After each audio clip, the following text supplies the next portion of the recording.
शिव ही सबके प्राण हैं, शिव में सबके प्राण, धुनी रचा मचान में, शिव पल पल संप्राण। नमस्कार, जय श्री राम, जय शिव शंकर। मैं शनाया अहम एक बार फिर से मुझे ले चल मंदिर के माध्यम से आप सभी का हार्दिक स्वागत करती हूँ। मुझे ले चल मंदिर की टीम आज पहुंची है चंडीगढ़ के 31 सेक्टर, जहां पर स्थित है शिव मानस मंदिर। आज हम आपको शिव जी के दर्शन घर बैठे कराएंगे। आज सोमवार का दिन भी है और सुबह सुबह शिव जी का आशीर्वाद भी हमें मिला है। शिव मंदिर में आज हम शिव को जानेंगे। आज हम जानेंगे कि शिव जो मूल आधार है, उनकी महिमा क्या है, उनके कुछ किस्से हम पंडित जी की ज़बानी सुनेंगे और हम जानेंगे कि शिव को हम कैसे पा सकते हैं, कैसे समझ सकते हैं। सबसे पहले आपको दर्शन कराते हैं शिव जी के, साथ ही आपको यहाँ पर हनुमान जी के दर्शन होंगे जो सिंदूरी रूप में है। शीतला माता, दुर्गा माता, तमाम देवी देवता आपको यहाँ दर्शन देंगे। तो आइए चलते हैं मंदिर की ओर और करते हैं पुजारी जी से बात। पंडित जी, जय श्री राम। जय श्री राम। सबसे पहले हम चाहेंगे हमारे दर्शकों को आप अपना परिचय दें।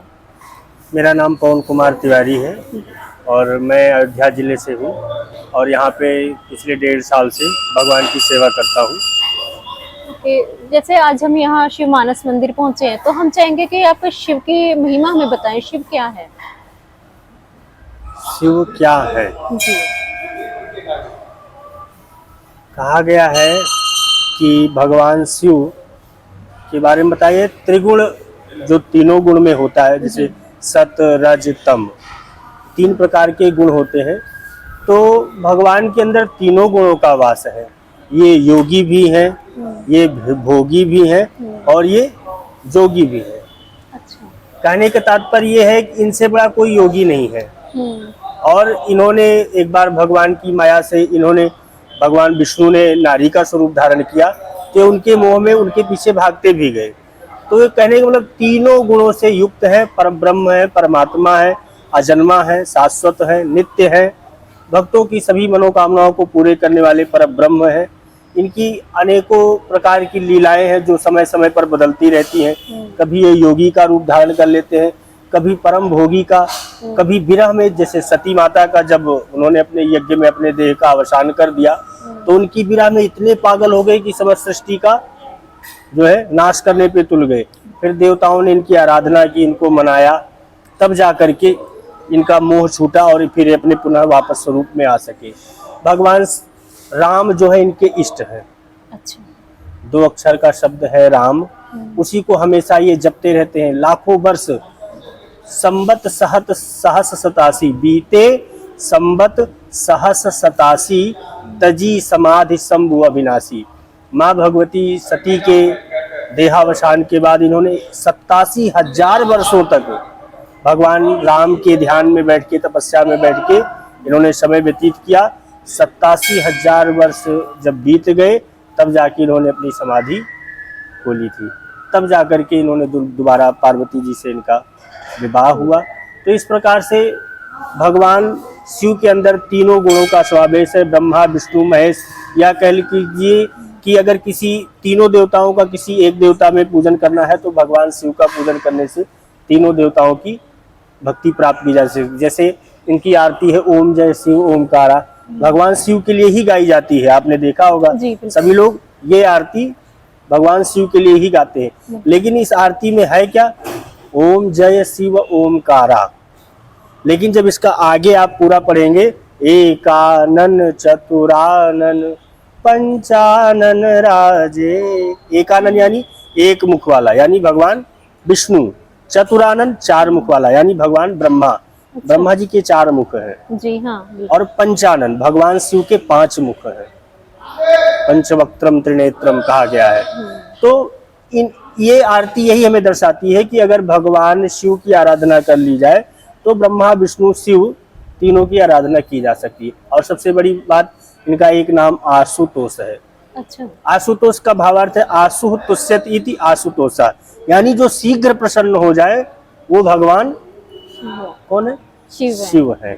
एक बार क्या हुआ, भगवान शिव के बारे में इतनी ज्यादा महिमा उनकी है कि जिसको संसार में कोई नहीं पूछता, जिसका कोई साथी नहीं है, उसके साथी भगवान शिव है। नाग, बिच्छू, ये सब दौड़ते दौड़ते आए भगवान के पास, रोने लगे, बोले जी आपने हमको बनाया क्यों? बोले बनाया तो क्या हुआ? बोले जो देखो हमें डंडे से पीट देता है, कोई हमारा मुंह कुचल देता है, कोई हमको पत्थर से मार के। बोले कोई बात नहीं सब आओ। नाग को ऐसे उठाया और गले में लपेट लिया, बिच्छू को उठाया कान में कुंडल की तरह पहन लिया। भूत जो ये अन्य योनियां हैं, मनुष्य से इतर योनियां हैं, जैसे भूत, पिशाच, जिन्न, जिन्नात, ये सब भगवान के गणों में आते हैं। क्या हुआ, ब्रह्मा जी मतलब मनवंतर के द्वारा कथाओं में भेद आता रहता है। किसी मनवंतर में ब्रह्मा से शिव उत्पन्न हो जाते हैं और किसी मनवंतर में शिव से ब्रह्मा की उत्पत्ति हो जाती है। एक किसी मनवंतर में भगवान ब्रह्मा के द्वारा शिव की उत्पत्ति हुई, तो भगवान ब्रह्मा ने इनसे कहा कि आप सृष्टि की रचना कीजिए, यानी शादी विवाह कीजिए और आगे जनसंख्या को बढ़ाइए। तो इन्होंने सोचा कि मेरा मूल उद्देश्य तो भगवान राम की साधना करना है और मैं इस माया प्रपंच में फंस गया तो मेरा वो काम छूट जाएगा। तो इन्होंने क्या किया कि बोले ऐसा कोई काम करो, आज के अपने जमाने में लोग कहते हैं काम ऐसा करो कि दोबारा कोई उसको कहने को आपको बोले ना। इन्होंने क्या किया, सृष्टि की रचना की। किसी ऐसे व्यक्ति को बना दिया जिसके 5 मुख कर दिए, आंख 1 ही कर दी, नाक 3 कर दी, कान 4 कर दिए, मुंह यहाँ ला के रख दिया, गर्दन यहाँ ला के रख दी, है ना, हाथ यहाँ लगा दिया, पैर यहाँ लगा, ऐसे उल्टे सीधे बनाना शुरू कर दिया। ब्रह्मा जी ने देखा, बोले ये तो पूरी समस्या खड़ी कर देंगे, विधान ही मतलब इधर उधर कर देंगे। मना कर दिया, बस बस बस आप रहने दो जी, आपसे बिल्कुल ही नहीं।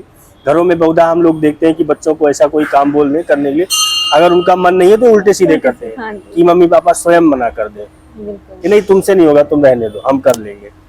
तो ब्रह्मा जी ने भी यही कहा, आप रहने दो महाराज, हम कर लेंगे, आप जो करना चाहते हो वही करो। तो अब जिनको इन्होंने बना दिया, अब आम समाज में तो ऐसे लोगों की पूछ होती नहीं जो विकृत स्वरूप के हैं, उनको कौन स्वीकार करता है। तो वो लोग भगवान के पास आए, बोले हम क्या करें? बोले आप हमारे गण बन जाओ, सारे कैलाश में निवास करते हैं। तो इससे ये भी हम समझ सकते हैं कि यदि किसी को किसी प्रकार की बाधा, जैसे भूत, पिशाच, प्रेत, निशाचर, तो हम भगवान शिव का अनुष्ठान, उनकी आराधना करने को कहते हैं, तो वो उनके गण हैं, तो वो उनको शांत कर देते हैं।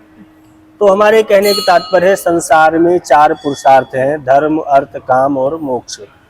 इन चारों की सिद्धि भगवान भोलेनाथ की आराधना से पाई जा सकती है और इनका स्वरूप है, एक श्लोक के माध्यम से है कि वंदे देव उमापतिम सुरगुरुम, वंदे जगत कारणम, वंदे पन्नग भूषणम मृगधरम, वंदे पशूनाम पतिम, वंदे सूर्य शशांक वह्नि नयनम, वंदे मुकुंद प्रियम, वंदे देव उमापतिम, वंदे भक्त जनाश्रयम च वरदम, वंदे शिवम शंकरम। यानी जो उमा के पति हैं, महादेव हैं, देवताओं के भी गुरु हैं, जिनके आभूषण क्या है? नाग, सर्प, बिच्छू, विषधरम, जो बहुत विषैले सांप हैं, उनको जो अपना आभूषण बना के रखे हैं। वंदे पशु नाम पति, पशु शब्द से हम लोग लगाते हैं किसको? जैसे गाय, बैल, भैंस, लेकिन यही नहीं, पशु का अर्थ बहुत विस्तार से है। पशु का अंदर वो प्राणी मात्र जिसको ज्ञान नहीं, वो सारे पशु हैं।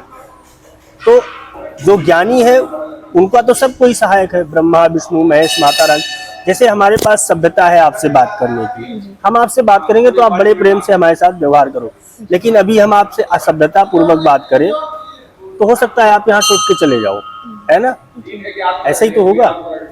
तो असभ्यता पूर्वक बातें करना क्या है? वो पशुवत आचरण है ना।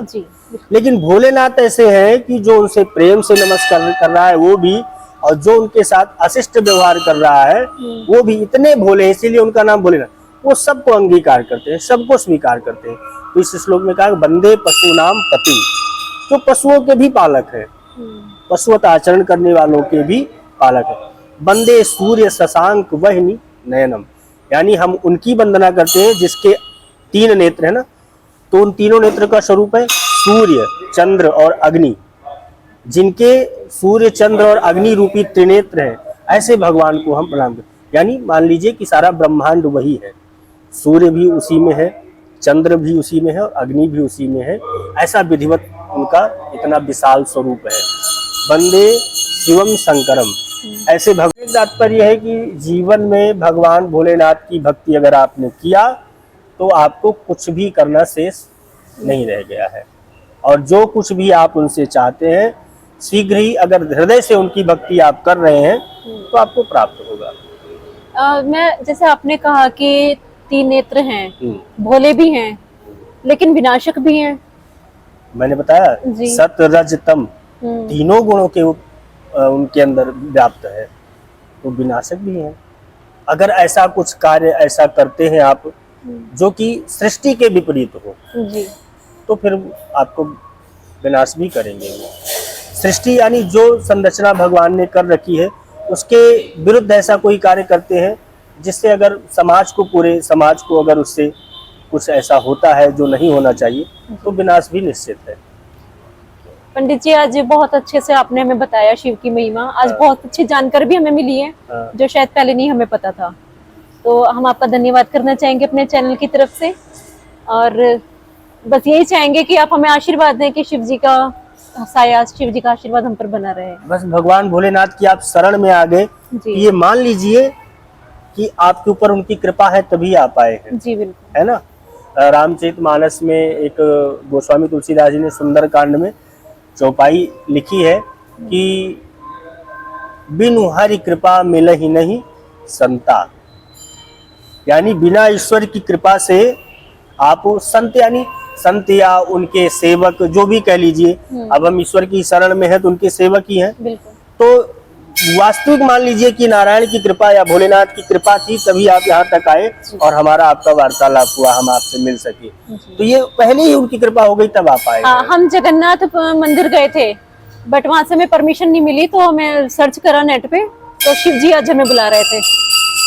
ये इनकी कृपा थी। और इस मंदिर का भी एक लोगों के मन में ऐसा भाव है कि इस मंदिर में अगर श्रद्धा से आप जाइए, वैसे तो किसी भी मंदिर में जाइए तो ईश्वर तो सब जगह वास है, कण कण में वास है, लेकिन यहाँ ऐसी प्रधानता है कि यहाँ आप जिस भावना से आते हैं वो पूर्ण ही होती है, क्योंकि ये भोलेनाथ का मंदिर है, शिव का मंदिर है। कई देवता ऐसे होते हैं कि जैसे कई अधिकारी होते हैं, किसी के पास आप जाओ तो उनसे किसी चीज का आवेदन करो तो कहते हैं ठीक है हम विचार करके 1 हफ्ते में आपको सूचित करेंगे, है ना।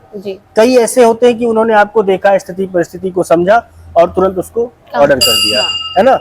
तो भोलेनाथ जी हमारे ऐसे हैं। इनके पास आओ, एक भक्त था उसका नाम भस्मासुर, पहले कुछ और था लेकिन जब वो भस्म हो गया तो उसका नाम भस्मासुर पड़ गया। उसने प्रार्थना की, भगवान की खूब अच्छे से तपस्या की, भगवान भोलेनाथ प्रसन्न हो गए। वो असुर था तो उसको ज्यादा सोचने समझने की शक्ति नहीं थी कि क्या मांगू क्या। उसने कहा जी आप हमें ऐसी शक्ति दे दो कि हम जिसके सर पे हाथ रखें वो भस्म हो जाए। अब भोलेनाथ जी तो हमेशा भगवान राम के भजन में लगे रहते। जैसे आप कोई ऐसा काम कर रहे हो बहुत जरूरी हो, बच्चे आके पापा टॉफी चाहिए, ले लूं? हाँ, ले लो, काम करने दो जी। उन्होंने कहा जी ऐसी शक्ति दे दो हमें कि हम जिसके सर पे हाथ रखें वो भस्म हो जाए। अब उनको देर हो रही होगी भगवान की पूजा करने, राम जी का ध्यान, बोले हाँ ठीक है जी तथास्तु, हो जाए। अब उसने सोचा इसका परीक्षण करना चाहिए, पता नहीं भांग के नशे में तो नहीं है, ऐसे कह दिया हो, पता नहीं इनका आशीर्वाद सच होगा कि नहीं। तो बोलता है ठीक है अब इसका मैं परीक्षण करता हूँ। तो भगवान भोलेनाथ की तरफ ही दौड़ा, ऐसे करके हाथ रखे। अब वो तो ब्रह्म का आशीर्वाद हो तो उनको भी भस्म कर देगा। अब वो भागे तपस्या छोड़ के भगवान राम का स्मरण करने लगे, हे प्रभु बचाओ, हे प्रभु बचाओ। अब भगवान राम ने देखा कि हाँ जी ऐसे सबको आशीर्वाद देते रहते हो, थोड़ा ले लो इसका मजा। खूब दौड़े, फिर भगवान जी को दया आई, बोले चलो ठीक है अब इनको बचाया जाए। तो मोहिनी का रूप धारण करके आगे मिले और उसी दैत्य के सामने से ऐसे आते हुए अपनी अदाएं दिखाते हुए पहुंचे और बोले रुको ठहरो थोड़ा, इतना थक गए हो, कहाँ जा। अरे बोले वो मुझे झूठ बोल के चले गए हैं। बोले क्या हुआ? बोले आशीर्वाद दिए हैं कि जिसके सर पे रखोगे हाथ वो भस्म हो जाएगा। अच्छा। और मैं परीक्षण करना चाहता हूँ तो भाग रहे हैं, यानी झूठ बोल रहे हैं वो। बोले कहाँ उनकी बात में लगे रहे, तो दिन भर राम, पत्नी खत्म हो गई है उनकी, और वो परेशान है और उल्टा सीधा कुछ भी बोलते रहते, उनकी बातों में विश्वास करते हो, है? ये सब झूठ है, ये बिल्कुल झूठ है, उनकी बातों में कोई दम नहीं है। विश्वास नहीं है तो परीक्षण अपने ऊपर करके देख लो। बोले हाँ, बोले और क्या? बोले ऐसा करो, पहले थोड़ा नजदीक ले जाओ हाथ, अगर ऐसा कुछ होगा तो आंच तो लगेगी थोड़ा बहुत, अगर उसमें अग्नि होगी हाथ में तो बिना अग्नि के तो भस्म नहीं होगा, थोड़ी बहुत आंच लगेगी, अगर थोड़ी आंच लगे तो हटा लेना। बोले अच्छा। तो वो तो माया भगवान ने फेर दी, उसका दिमाग हो गया भ्रष्ट। उसने थोड़ा नजदीक किया, थोड़ा बोली लगी, बोले नहीं लगी, बोले फिर और नजदीक करो, मैं कह रहा हूँ नहीं लगेगी। अंततोगत्वा उसका हाथ उसी के सर पे रखवा के उसको भस्म करवा दिया। तो भोलेनाथ, ये बताने का तात्पर्य था कि बहुत ही भोले हैं। जी। अगर श्रद्धा से उनके शरण में जाकर के आप कुछ भी अपनी भावना रखते हैं तो भगवान उसको पूरा करते हैं।